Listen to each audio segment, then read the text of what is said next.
بانان علیت خدا. امروز یه روز خیلی سرد، یخبندون و ما داریم حرکت میکنیم به سمت دل خطر. میخوایم بریم تو شکار.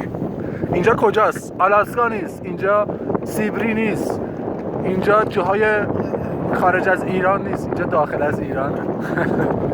ایشون امین الله، اینجا سد سوراله، ایشون محمد، منم میثمم.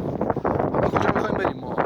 ما داریم حرکت میکنیم. میبینی که شناور در حال با سرعت خیلی بالا در حال حرکت ندارمش ولش کن، داره میره به سمت یخ.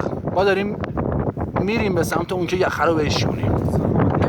ضخامت یخ یه چیزی حدود 1 متره. اونجا هم که میبینی همه نیروهای پشتیبانی. حالا ما واسه چی داریم میریم اونجا رو ببینیم.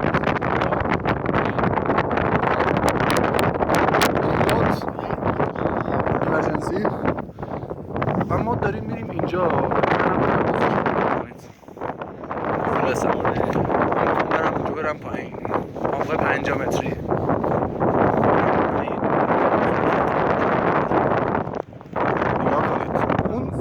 اونو میبینید یه چیزی اونجا هست. به اون میگیم بویه. میخوام حالا خوردیم به یخ رو میشونیم. بچه یخ رو بشونید. امین الله به عقب.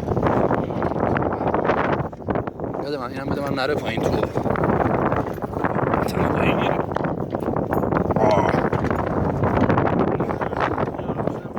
ماست این رو تام خوابونم. شما بکشید بالا. جا یخ شکنابو دارید.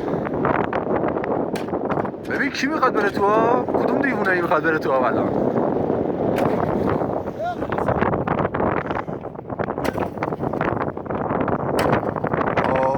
وای من دیوونم آجی. من غلط کردم آقا، اشتباه کردم آقا، برگردم.